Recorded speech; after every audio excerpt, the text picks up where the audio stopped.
Hello students, ये आपका part 1 video इस चैप्टर का। पार्ट 1 वीडियो में आज हम लोग चैप्टर शुरू करने वाले हैं दो सदिशों का सदिश या क्रॉस गुणनफल, यानी कि वेक्टर और cross product of two vectors. पिछले चैप्टर में हमने दो सदिशों का अदिश गुणनफल देखा था, यानी डॉट प्रोडक्ट देखा था। यहाँ पे हम लोग क्रॉस प्रोडक्ट की बात करने वाले हैं, तो चलिए जान लेते हैं कि क्या होता है क्रॉस प्रोडक्ट। मैं यहाँ पे मान लेता हूं, माना वेक्टर ए तथा वेक्टर बी दो शून्योत्तर यानी नॉन जीरो शून्योत्तर दो शून्योत्तर असमांतर सदिश है। दो शून्योत्तर असमांतर सदिश हैं। दो शून्योत्तर असमांतर सदिश यानी कि नॉन जीरो वेक्टर है और साथ ही साथ असमांतर भी है। तो वेक्टर ए तथा वेक्टर बी के सदिश गुणनफल यानी कि क्रॉस प्रोडक्ट सदिश गुणनफल को vector A cross vector B, इस तरह से इसे vector A cross vector B पढ़ेंगे, से सूचित किया जाता है।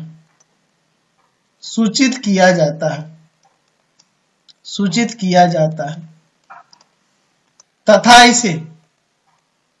इसे इसी क्रम में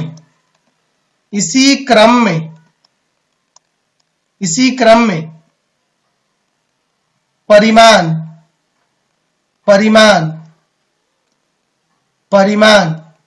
ए के मैग्नीट्यूड बी के मैग्नीट्यूड साइन थीटा वाले एक सदिश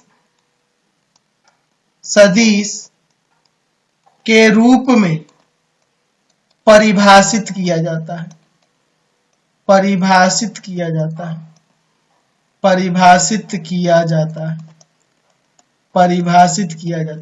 यानी कि वेक्टर ए और वेक्टर बी के सदिश गुणनफल यानी क्रॉस प्रोडक्ट को इस तरह से सूचित करेंगे और इसी क्रम में, यानी कि ए और बी के ही क्रम में, पहले वेक्टर ए है दूसरे में वेक्टर बी है, तो इसी क्रम में परिमाण ए के मैग्नीट्यूड यानी परिमाण इतना वाले एक सदिश के रूप में परिभाषित किया जाता है। यानी कहने का तात्पर्य है कि वेक्टर ए और वेक्टर बी का क्रॉस प्रोडक्ट परिमाण इतना वाला एक सदिश होता है।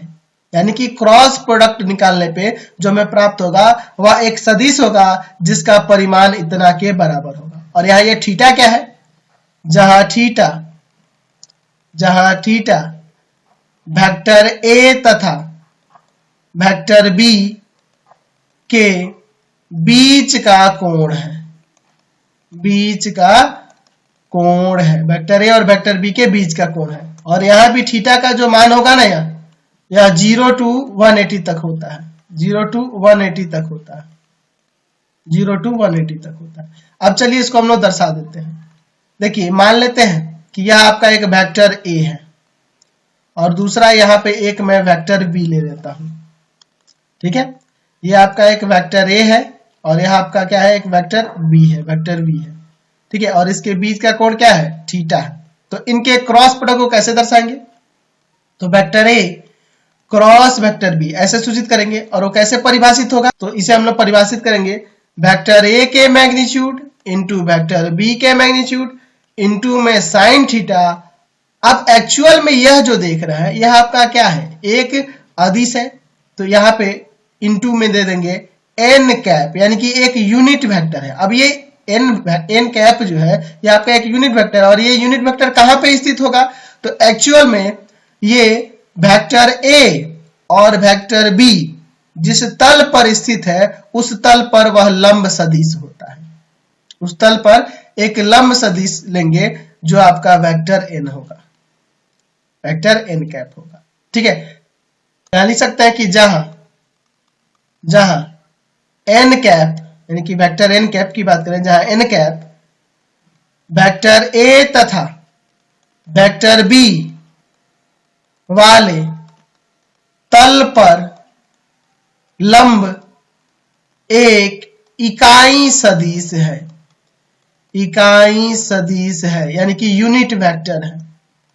ठीक है, आप देख लीजिए, अगर मैं इसका मैग्नीट्यूड निकालूं, यानी कि यहाँ पे इसका मैग्नीट्यूड निकालना चाहूं, vector A cross vector B का मैं मैग्नीट्यूड निकालना चाहूं, तो यहाँ पर देखो क्या होगा, ए के मैग्नीट्यूड का है ना, ए का मैग्नीट्यूड पहले से है, मतलब मैं टोटल का मैग्नीट्यूड फिर से यहाँ करना चाहूं तो देखो क्या होगा,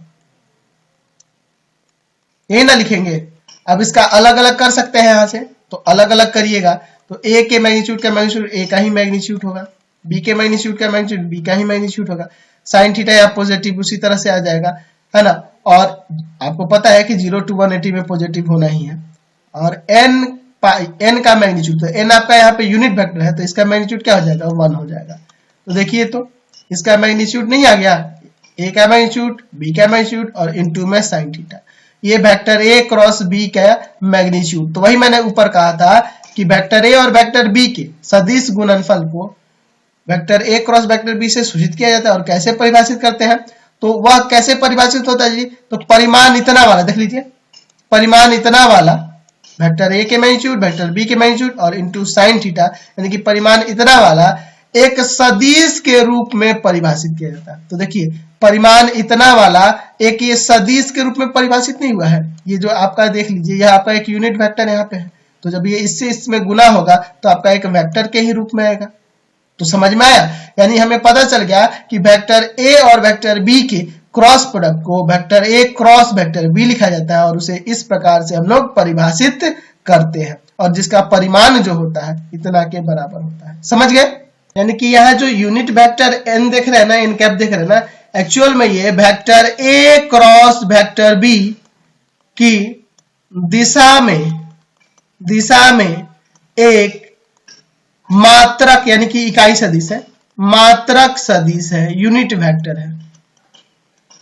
ठीक है, आपका जो ये n कैप है वह vector a cross vector b के दिशा में एक मात्रक सदिश है, यूनिट वेक्टर है, जो वेक्टर a और वेक्टर b जिस तल पर होगा ना, वेक्टर a और वेक्टर b जिस तल पर होगा उस तल पर यह लंब है, ये उस तल पर लंब है। और जब तल पर लंब होगा तो यानी ये वेक्टर a पे भी लंब हो जाएगा और ये वेक्टर b पर भी लंब हो जाएगा। समझे ना बात को। चलिए, तो हम लोग को समझ में इतना तो आ गया कि अगर किसी तल पर एक हम सदिश लेते हैं वेक्टर a, दूसरा सदिश लेते हैं वेक्टर b, ठीक है, एक वेक्टर a ले लेते हैं, वेक्टर एक b ले लेते हैं, और इनके बीच का कोण हमारा थीटा है, उस तल पर एक तल पे स्थित है और उनके बीच का कोण क्या है, थीटा है। ये थीटा कोण जो है a to b है, ध्यान रखिएगा, कोण क्या है, a to b की बात हो रही है। और इस पर एक लंब इकाई सदिश है जो आपका क्या है, वेक्टर n कैप से सूचित किया जाता है, लंब इकाई सदिश है, यानी जो इस तल पर लंब है, तल पर लंब है, यानी ये वेक्टर a पर भी लंब होगा और ये वेक्टर b पर भी लंब होगा। तो हमने देखा यहाँ पर कि वेक्टर a और वेक्टर b के क्रॉस प्रोडक्ट को हम लोग कैसे डिफाइन करते थे, तो वेक्टर a के मैग्नीट्यूड, वेक्टर b के मैग्नीट्यूड और इनटू में साइन थीटा और इनटू में n कैप, ये हो जाएगा। यानी कहने का तात्पर्य हुआ कि vector a cross vector b एक सदिश होता है ना। यहां से एक कंक्लूजन निकला कि ये आपका क्या होता है, एक सदिश होता है। अगला क्या इसे कंक्लूजन निकल रहा है, तो यहां से हम लोग देख रहे हैं कि जो आपका ये दिशा सदिश है, डायरेक्शन वेक्टर, इसको जो n कैप है ना, इसको डायरेक्शन वेक्टर भी कह सकते हैं, दिशा सदिश भी कह सकते हैं, दिशा सदिश, ठीक है, दिशा सदिश। दिशा सदिश जो होगा, यानी कि n कैप जो होगा, n कैप जो होगा वेक्टर a पर भी लंब होगा और n कैप जो होगा वेक्टर b पर भी लंब होता है। यानी कि यह दिशा सदिश आपके इस सदिश पे भी लंब होगा और इस सदिश पर भी लंब होगा, क्योंकि वो समतल पर ही लंब है, जो समतल है, जिस समतल पे वेक्टर a और वेक्टर b स्थित है उसी पर ये लंब है। तो समतल पे लंब है तो इन दोनों सदिशों पर भी तो लंब हो जाएगा ना जी।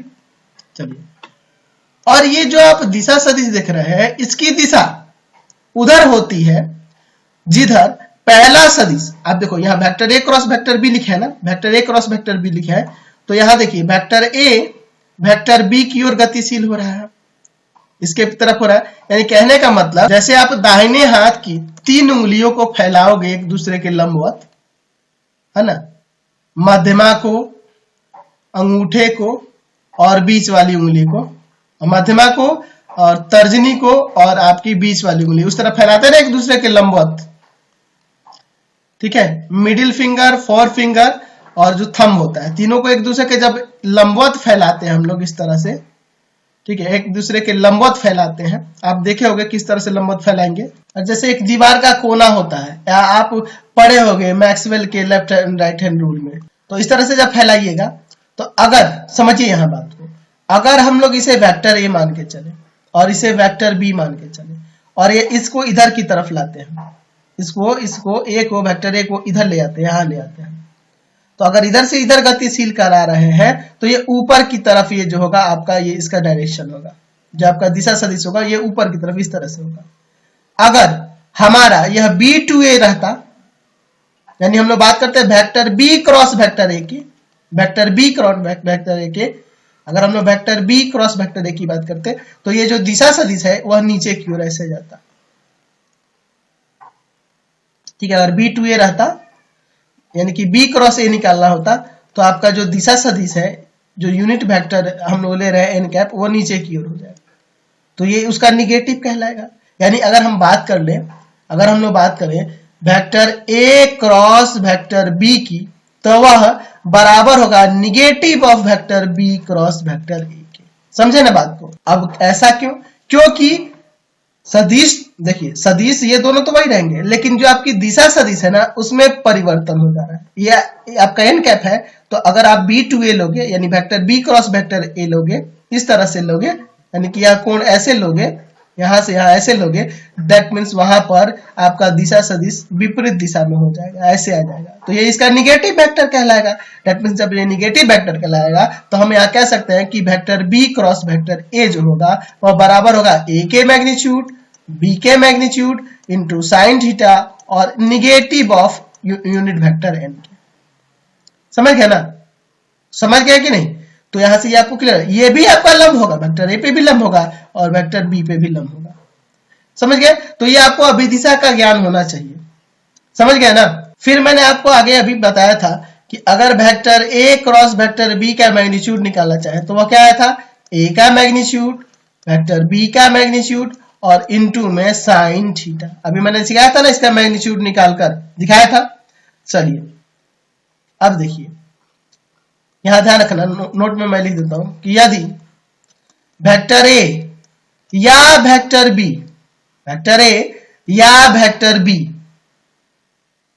दोनों में से कोई एक भी जीरो वेक्टर हो तो या अथवा करके लिख देते हैं, वेक्टर ए बराबर में जीरो वेक्टर या वेक्टर बी बराबर में जीरो वेक्टर, तो vector A cross vector B क्या हो जाएगा आपका, जीरो वेक्टर ही होगा, जीरो वेक्टर ही होगा, लेकिन वहां थीटा अपरिभाषित हो जाएगा। ठीक है, जहां थीटा अपरिभाषित होगा, अपरिभाषित होगा। ठीक है, तो अब इसके कुछ और पॉइंट्स हैं, उनको समझ लेते हैं। चलिए अब हम मान लेते हैं कि यदि थीटा का जो मान है वह जीरो हो या पाई हो, जीरो हो या पाई हो, तो उस कंडीशन में आपका जो क्रॉस प्रोडक्ट होगा वह जीरो हो जाएगा, क्योंकि हमने देखा कि vector A cross vector B जो था, वेक्टर ए के मैग्नीट्यूड वेक्टर बी के मैग्नीट्यूड साइन थीटा इंटू में यूनिट वेक्टर एन, इस तरह से इसके बराबर होता है। ठीक है, तो यहां पर अगर मैं थीटा का मान जीरो रखूं या पाई रखूं, तो साइन जीरो का वैल्यू जीरो होता है या साइन पाई का भी वैल्यू जीरो ही होता है, तब वहां पे क्रॉस प्रोडक्ट क्या हो जाएगा आपका, जीरो हो जाएगा। ठीक है, यानी हम यहां कह सकते हैं कि यदि वेक्टर ए वेक्टर बी के समानांतर हो, वेक्टर ए वेक्टर बी के समानांतर हो, तो उनका क्रॉस प्रोडक्ट क्या हो जाता है, जीरो के बराबर होता है। वैसे हम लोग समानांतर के कंडीशन में लेते ही नहीं है, क्योंकि आपको पता है, मैंने बता रखा है शुरू में ही, चैप्टर के शुरुआत में ही मैंने बताया कि वेक्टर ए और वेक्टर बी शून्योत्तर और असमांतर सदिश है, मैंने शुरू में ही लिया था ना आपका। तो ये कंडीशन किसके लिए है, vector A cross B vector B zero आ जाने का मतलब, जीरो वेक्टर आ जाने का तात्पर्य, जीरो वेक्टर आ जाने का मतलब ये समांतर है कि ऐसा है नहीं, ऐसा नहीं है कि हमेशा समांतर ही होगा। ध्यान रखना होगा कि वेक्टर ए भी आपका जीरो वेक्टर नहीं होना चाहिए और ना ही वेक्टर बी ही आपका जीरो वेक्टर होना चाहिए। ठीक है, अगर हम लोग बात करें दोनों में से कोई एक वेक्टर जीरो वेक्टर होता है तभी तो उनका क्रॉस प्रोडक्ट जीरो आएगा, लेकिन उस कंडीशन में समांतर नहीं होंगे, उसका क्रॉस प्रोडक्ट भी जीरो वेक्टर ही आएगा, लेकिन इस कंडीशन में समांतर नहीं कहेंगे। तो ध्यान रखना होगा कि वेक्टर ए और vector B non zero vector होना चाहिए और तब अगर उनका क्रॉस प्रोडक्ट जीरो वेक्टर आ रहा है तब वहां पे वेक्टर ए वेक्टर बी के समांतर होगा, समझे? या कह सकते हैं कि उनके बीच का कोण जीरो या पाई होगा। चलिए अगर हम लोग यहाँ पे कोण 90 ले लेते हैं, यदि थीटा का मान यहाँ पर हम लोग 90 ले लेते हैं, यानी कि कह दें कि वेक्टर ए वेक्टर बी पर लंब हो, तो उस कंडीशन में वेक्टर ए और वेक्टर बी का क्रॉस प्रोडक्ट क्या हो जाएगा? तो जाहिर सी बात है क्रॉस प्रोडक्ट की बात करेंगे तो आप लिखेंगे वेक्टर ए का मैग्नीट्यूड वेक्टर बी का मैग्नीट्यूड और इनटू में साइन 90 और इनटू में एन कैप, यानी कहने का मतलब हो जाएगा वेक्टर ए का मैग्नीट्यूड इनटू में वेक्टर बी का मैग्नीट्यूड और इनटू में साइन 90 1 हो गया, साइन 90 तो 1 हो गया ना, और बच गया आपका unit vector N, unit vector N. अगर हम इसका परिमाप निकालें यानी vector A cross vector B का यहाँ पे मैग्नीट्यूड निकालने की कोशिश करें तो ये तो यूनिट वेक्टर है तो इसका मैग्नीट्यूड क्या हो जाएगा 1 ना, यानी कि आ जाएगा आपका ए का मैग्नीट्यूड और इनटू बी का मैग्नीट्यूड, यानी कि ए का मैग्नीट्यूड ए बी का मैग्नीट्यूड बी, यानी कि वेक्टर ए और वेक्टर बी का क्रॉस प्रोडक्ट जो होगा उसका मैग्नीट्यूड ए बी होगा, यानी ए का मैग्नीट्यूड इंटू बी का मैग्नीट्यूड होगा। कब? जब वेक्टर ए वेक्टर बी पर लंब हो तब। चलिए अगला देखते हैं। अगर मान लीजिए वेक्टर ए है और क्रॉस में वेक्टर ए है, दो समान सदिश हो जाते हैं, दो समान सदिश हो जाते हैं, तो दो समान सदिश ले लेंगे तो उनका क्रॉस प्रोडक्ट जो होगा वो आपका जीरो वेक्टर होगा। अब कैसे? क्योंकि इनके बीच का कोण कितना हो जाएगा जीरो ना। अगर मान लो समान सदिश है तो समान सदिश तो एक ही समान है ना, वेक्टर ए है और दूसरा भी वेक्टर ए ही है, तो इनके बीच का कोण कितना होगा जीरो ना। तो जब जीरो होगा तो साइन 90 क्या हो जाएगा, साइन जीरो क्या हो जाएगा जीरो, साइन जीरो क्या हो जाएगा जीरो, यानी ये टोटल जीरो हो जाएगा। यानी कि अगर समान सदिश हो तो उनका क्रॉस प्रोडक्ट क्या होता है जीरो होता है, यानी vector B cross vector B क्या हो जाएगा जीरो हो जाएगा।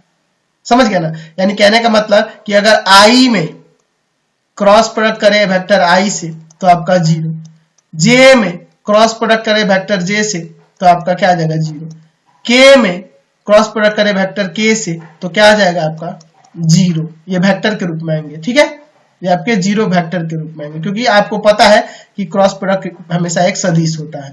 चलिए अब हम लोग थोड़ा सा और भी देखते हैं इसमें प्रॉपर्टीज। अगर हम लोग डिफरेंट डिफरेंट वेक्टर ले जैसे आई कैप और क्रॉस जे कैप, चलिए इसका क्रॉस प्रोडक्ट निकाल के देखते हैं। तो जाहिर सी बात है हम लोग को याद होना चाहिए आई जे के जो आप लोग लेते हैं यूनिट वेक्टर ये एक दूसरे पे लंब होते हैं, ठीक है। ये वेक्टर आई कैप, ये वेक्टर जे कैप और ये वेक्टर के कैप एक दूसरे पे क्या होते हैं लंब होते हैं, लंब होते हैं। तो अगर मैं आई और जे के क्रॉस प्रोडक्ट की बात करूं तो इसके बीच का कोण कितना होगा 90 ना, 90 होगा। तो मैं यहां लिख सकता हूं आई का मैग्नीट्यूड जे का मैग्नीट्यूड और इनटू में साइन 90 90 है ना दोनों के बीच का कोण, और इनटू पे इन दोनों पर लंब इकाई सदिश। तो देखिए तो वेक्टर आई पर भी लंब इकाई सदिश और जे पर भी लंब इकाई सदिश वेक्टर के है। दोनों पर लंब इकाई सदिश आपका वेक्टर क्या है, पहले एन कैप लेते थे, यहाँ पे ये दोनों पर लंब इकाई सदिश आपका वेक्टर क्या है ना जी। तो इसका मैग्नीट्यूड 1, इसका मैग्नीट्यूड 1 और साइन 90 भी 1 और इनटू में के कैप। यानी यहां से हमें पता चला कि आई और जे का जो क्रॉस प्रोडक्ट होगा वो के कैप के बराबर होगा। उसी प्रकार से जे और के का जो क्रॉस प्रोडक्ट होगा वह आपके आई के बराबर होगा। के और आई का जो क्रॉस प्रोडक्ट होगा वह जे के बराबर होगा। समझ गए? लेकिन अगर हम इसका रिवर्स करते हैं, उल्टा करते हैं, तो आपको पता है यहाँ पे जे क्रॉस में आई लेते हैं तो यहाँ पे माइनस का के वेक्टर आ जाएगा, माइनस का के कैप आ जाएगा। और अगर के और यहाँ पर जे लेते हैं तो इनका क्रॉस प्रोडक्ट जो होगा माइनस का आई आ जाएगा, आई कैप। और आई और के लेते हैं तो इनका क्रॉस प्रोडक्ट जो होगा माइनस का जे आ जाएगा। आपको पता है मैंने बताया कि vector A cross vector B बराबर होता है माइनस का बी क्रॉस ए के, इसके बराबर होता है। तो यहाँ आई जे के बराबर होता है, तो जे आई के क्या हो जाएगा, जे और आई के क्रॉस प्रोडक्ट माइनस के बराबर। और उसके लिए मैंने समझाया था क्यों ऐसा होता है, समझ गए ना। चलिए आगे बढ़ते हैं। अच्छा अगर हम यह मान लें 5 नंबर था, 6 नंबर। यदि हम यह मान लें, यदि मान लें कि वेक्टर ए तथा वेक्टर बी इकाई सदिश है, इकाई सदिश है, यूनिट वेक्टर है, तब उनका क्रॉस प्रोडक्ट क्या होगा? तो तब उनका क्रॉस प्रोडक्ट देखो, इसका क्रॉस प्रोडक्ट ए का मैग्नीट्यूड बी का मैग्नीट्यूड इनटू में साइन थीटा और इनटू में यूनिट वेक्टर एन, यही ना होगा आपका। अब देखिए आगे इसको सॉल्व करोगे तो ये तो यूनिट वेक्टर है, तो इनका परिमाण 1 आएगा, 1 1 आ जाएगा ना जी, 1 1 आ जाएगा। चलिए आगे देखते हैं। तो vector A cross vector B बराबर, ये 1 1 हो जाएगा, बच जाएगा आपका साइन थीटा, साइन थीटा और इनटू में एन कैप। अब चलिए फिर से इसका ये आपका आ जाएगा। अगर मैं इसका मैग्नीट्यूड निकालूं तो इसका मैग्नीट्यूड निकालूंगा तो यहां हो जाएगा साइन थीटा और इसका भी मैग्नीट्यूड, तो ये तो यूनिट वेक्टर है, इसका 1 आ जाएगा, यानी कि बच जाएगा साइन थीटा किसके बराबर होगा? तो vector A cross vector B के मैग्नीट्यूड के। कब? जब दोनों सदिश इकाई सदिश दिए गए हो तब। समझ गए ना? चलिए अब मान लो वेक्टर ए और वेक्टर बी हमारे पास दिया गया है और हमें उसके बीच का कोण निकालना है। तो हम लोग देखे थे अभी कि vector A cross vector B का जो मैग्नीट्यूड होता है वह बराबर होता है वेक्टर ए के मैग्नीट्यूड, वेक्टर बी के मैग्नीट्यूड और इनटू में साइन थीटा। तो यहां से हम लोग फॉर्मूला ज्ञात कर लेंगे, साइन थीटा बराबर वेक्टर ए का magnitude cross vector, sorry vector A cross vector B का मैग्नीट्यूड और बाई में वेक्टर ए का मैग्नीट्यूड और इनटू में वेक्टर बी का मैग्नीट्यूड, यानी कि इन दोनों को मैं भाग में लेके चला जाऊंगा। तो ये कोण निकालने के लिए फॉर्मूला हमारा एक तैयार हो गया। चलिए अब हम लोग बात कर लेते हैं कि जो आपका सदिश गुणन हो रहा है, क्रॉस प्रोडक्ट हो रहा है, उसका ज्यामितीय अर्थ क्या होगा, geometric meaning of cross product of two vector. हमने अभी देखा था एक आपका वेक्टर ए हो, ठीक है, और दूसरा आपका वेक्टर बी हो, दूसरा आपका क्या हो, वेक्टर बी हो, किसी तल पर स्थित हो। समझिए इस बात को, वेक्टर ए है, वेक्टर ये बी है और इनके बीच का कोण हमारे पास थीटा दिया है, इनके बीच का कोण क्या है, थीटा है। अच्छा, और इन दोनों पर लंब एक आपका यूनिट वेक्टर जिसे हम लोग दिशा सदिश के नाम से भी जानते हैं, ये हम लोग ले लेते हैं, ठीक है, ये आपका एन कैप है, यही ना देखे थे हम लोग, जो कि इस पे भी लंब है और इस सदिश पर भी लंब है। अब मैं इन दोनों सदिशों द्वारा जो क्षेत्र घिर रहा है उससे मैं एक आकृति बनाने की कोशिश करता हूं। तो यहां पे हमें एक आकृति प्राप्त होगी, वह क्या प्राप्त होगी, आपका यह एक समांतर चतुर्भुज हो जाएगा। इसका नाम देते हैं ओ ए बी सी, ठीक है, ये आपका एक समांतर चतुर्भुज है। तो यहाँ पे मान लेता हूं, माना वेक्टर ए तथा वेक्टर बी के बीच का कोण थीटा है, बीच का कोण क्या है, थीटा है, जिन्हें इन सदिशों को जिन्हें फैलाकर एक समांतर चतुर्भुज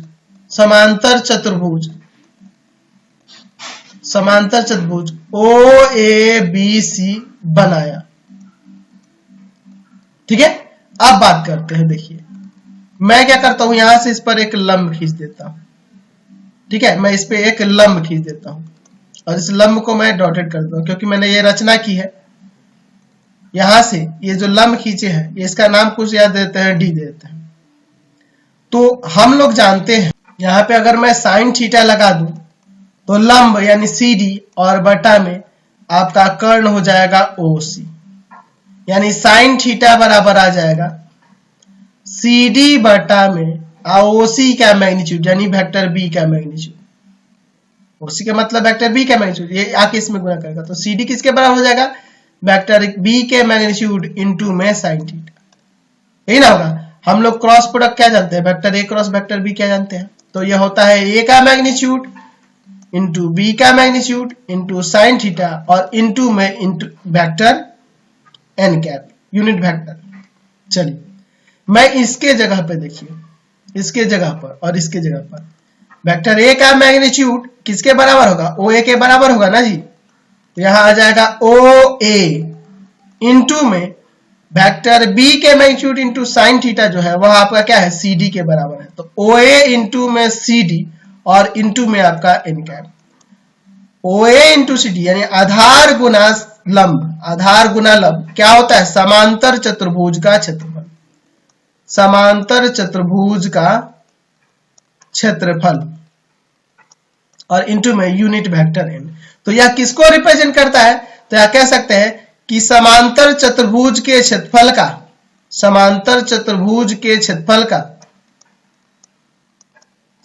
का सदिश, समांतर चतुर्भुज के क्षेत्रफल का एक सदिश को ये क्या निरूपित कर रहा है? वेक्टर ए और वेक्टर बी का क्रॉस प्रोडक्ट। यानी कि हमें एक और यहां से चीज पता चला कि अगर हम इसका मैग्नीट्यूड निकालें, अभी आपने देखा कि vector A cross vector B बराबर में आया है समांतर चतुर्भुज का क्षेत्रफल, समांतर चतुर्भुज का क्षेत्रफल और इनटू में यूनिट वेक्टर n। तो अगर मैं इसका मैग्नीट्यूड निकाल दूं तो क्या हो जाएगा?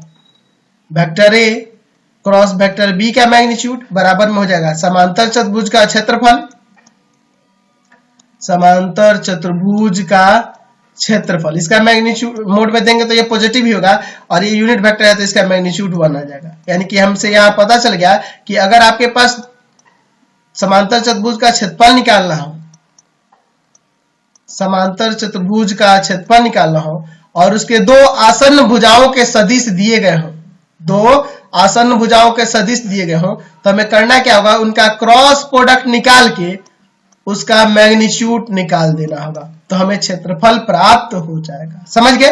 तो यहां से इसका ज्यामितीय निरूपण भी आप देख लिए और यहां से समांतर चतुर्भुज का क्षेत्रफल भी देख लिए। अच्छा, अब हम लोग इसी को किसी त्रिभुज को लेकर चलते हैं।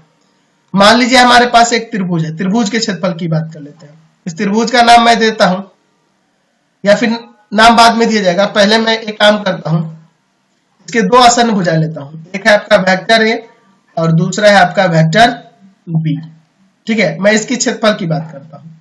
चलिए, तो इसके क्षेत्रफल की बात करेंगे तो मैं क्या करता हूं, इसके एक शीर्ष से इस पे लंब देता हूं और इसका नाम लिखते हैं। देखिए ए बी सी और यहां पर डी। ठीक है, और मैं यहां इन दोनों आसन्न भुजाओं के बीच का कोण थीटा देता हूं। तो त्रिभुज के क्षेत्रफल की बात हम लोग यहां कर रहे हैं, त्रिभुज का क्षेत्रफल। तो जाहिर सी बात है यहां पर अगर आप साइन थीटा लगाओगे तो एडी बटा में ए बी हो जाएगा। तो साइन थीटा बराबर एडी और ए बी का मान मैग्नीट्यूड ऑफ बी, यानी कि एडी किसके बराबर हो जाएगा? मैग्नीट्यूड ऑफ बी इंटू में साइन थीटा के। ठीक है, तो यहां हम लिख सकते हैं त्रिभुज का क्षेत्रफल बराबर में 1/2 आधार BC और गुना ऊंचाई AD। 1/2 आधार BC, आधार BC की बात करेंगे तो वह किसके बराबर होगा? A के मैग्नीट्यूड के, तो A का मैग्नीट्यूड, और AD की बात करेंगे तो B का मैग्नीट्यूड इनटू में साइन थीटा। तो हम फॉर्मूला जानते हैं कि vector A cross vector B का जो मैग्नीट्यूड होता है वह बराबर होता है A के मैग्नीट्यूड, B के मैग्नीट्यूड और इनटू साइन थीटा के। यहाँ यही ना है तो इसको हटा देंगे, यानी 1/2 वेक्टर A क्रॉस B का मैग्नीट्यूड। यानी हमें क्या करना होगा? अगर त्रिभुज के दो आसन्न भुजाओं के सदिश दिए गए होंगे तो हमें दोनों का क्रॉस प्रोडक्ट निकाल कर उसका मैग्नीट्यूड निकालकर 1/2 से गुना कर देना होगा, तो त्रिभुज का क्षेत्रफल निकल के आ जाएगा। तो इस वीडियो को यहीं पे एंड करते हैं। नेक्स्ट वीडियो में आगे के प्रॉपर्टीज वगैरह को समझेंगे। हमारे 3 चैनल है, तीनों चैनल को आप सब्सक्राइब करेंगे। पहला है pathfinder classes Chhapra, pathfinder classes Chhapra. दूसरा है आपका भारती भवन रविकांत सर, भारती भवन रविकांत सर, रविकांत सर। और तीसरा चैनल है रविकांत सर के नाम से। तीनों चैनल को सब्सक्राइब करेंगे और इससे रिलेटेड वीडियो के लिए सीधे डिस्क्रिप्शन में जाएंगे और इससे संबंधित नोट्स के लिए गूगल पे जाके सर्च करेंगे www.ravikansir.in, ravikansir.in, और यहां पर जाकर आप सभी क्लासेस के नोट्स को और उनके PDF को डाउनलोड कर सकते हैं और पढ़ भी सकते हैं।